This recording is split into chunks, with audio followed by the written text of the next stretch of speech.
복된 소식 아름다운 소리 AM 1590kHz 시카고 기독교 방송입니다.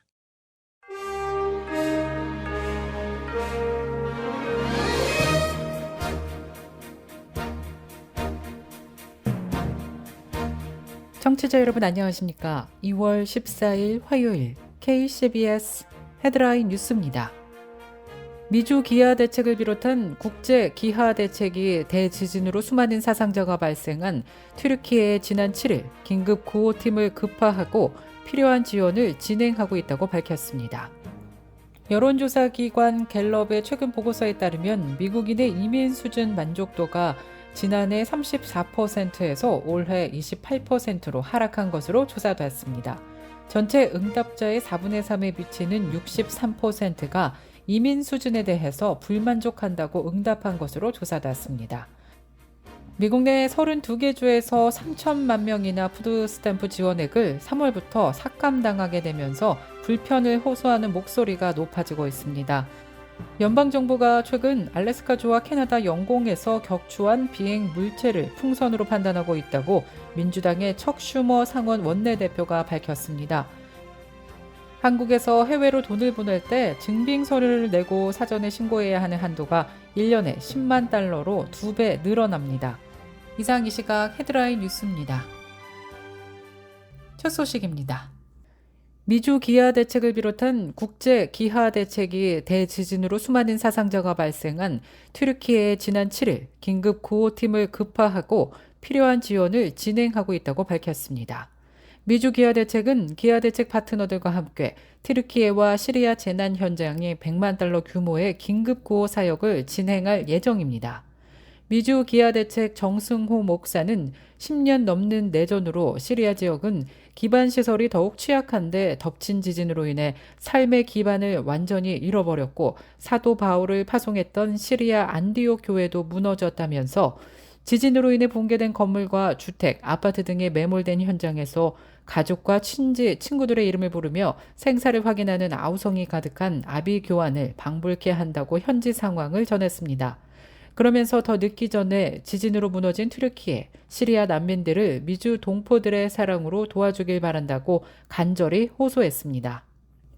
미주 기아 대책은 긴급 구호팀을 통해 식료품을 제공하고 긴급 구호 키트와 의료 지원에 나서고 있으며 오는 8월부터 내년 7월까지 1년 동안 지진 재건 지역에서 구호 개발 및 정착촌 재건 사업 등을 펼칠 계획으로 알려졌습니다.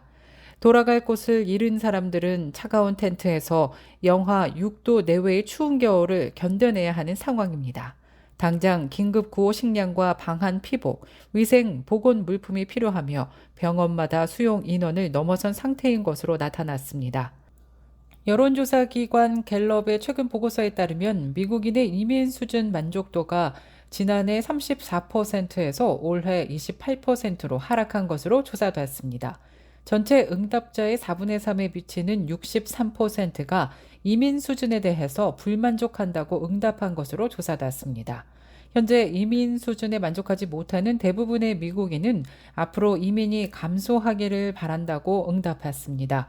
실제로 국내 성인 40%는 이민이 줄어들길 바란다고 밝혔으며 응답자 중 8%는 더 많은 이민을 바라고 있고 15%는 이민에 대해 아무런 생각이 없거나 현 정책이 유지되길 바라는 것으로 조사되었습니다. 이민 문제와 관련해서 양당은 상이한 입장을 보인 것으로 나타났습니다. 이민이 지나치게 많다고 밝힌 공화당원은 71%, 민주당원은 19%로 조사되었습니다. 하지만 이민에 반대하는 목소리는 당과 상관없이 늘고 있는 것으로 나타났는데요. 이민이 지나치게 많다고 대답한 공화당원은 지난해 대비 2포인트 증가했고 민주당원은 8포인트 증가했습니다. 동시에 높아진 이민 수준으로 분노하고 있는 공화당원 수는 지난해 최고 수준에 이른 것으로 확인됐습니다. 중간선거를 통해 하원을 장악한 공화당은 이미 조 바이든 정부의 국경과 이민 정책에 대한 조사를 시작한 바 있습니다. 바이든 대통령은 지난주 국정연설에서 의회가 행동할 때까지 미국의 국경 문제는 고쳐지지 않을 것이라며 이민 개혁을 초당적 문제로 언급한 바 있습니다. 미국 내 32개 주에서 3천만 명이나 푸드 스탬프 지원액을 3월부터 삭감당하게 되면서 불편을 호소하는 목소리가 높아지고 있습니다. 한 달에 평균 $80 이상 감소될 푸드 스탬프 등록자들은 버지니아에서는 90만, 뉴욕은 280만, 텍사스 360만, 캘리포니아 510만 명으로 조사되었습니다. 팬데믹으로 대폭 확대됐던 저소득층 식품 지원 프로그램인 푸드 스탬프의 추가 지원액이 오는 3월부터 완전 종료됩니다. 이에 따라 수천만 명의 미국인들이 이른바 굶주림 절벽으로 내몰리고 있다는 우려가 나오고 있습니다.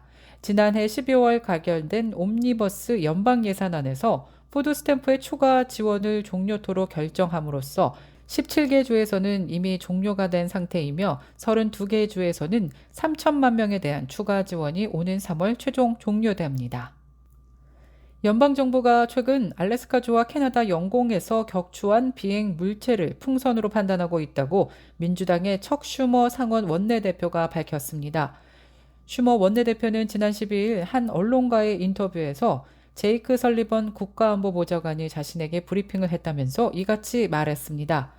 정부는 둘 다 풍선이라고 생각한다며 지난 4일 동해안에서 격추한 중국의 정찰 풍선보다는 훨씬 작다고 설명해왔습니다.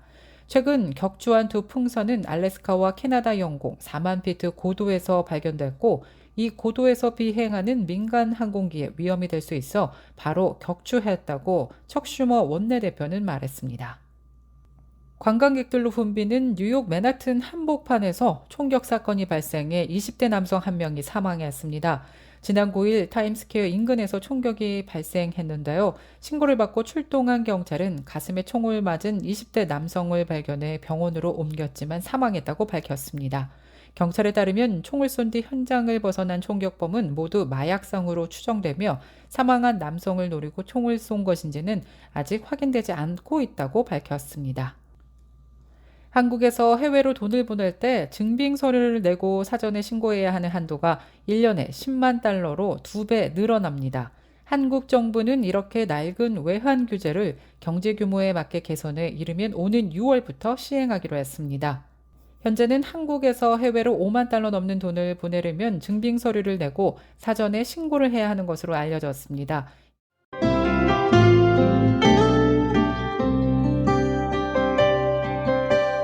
끝으로 날씨입니다. 화요일인 오늘은 전국적으로 구름 낀 가운데 흐린 날씨 이어지면서 곳곳에 비 소식 예보되었습니다.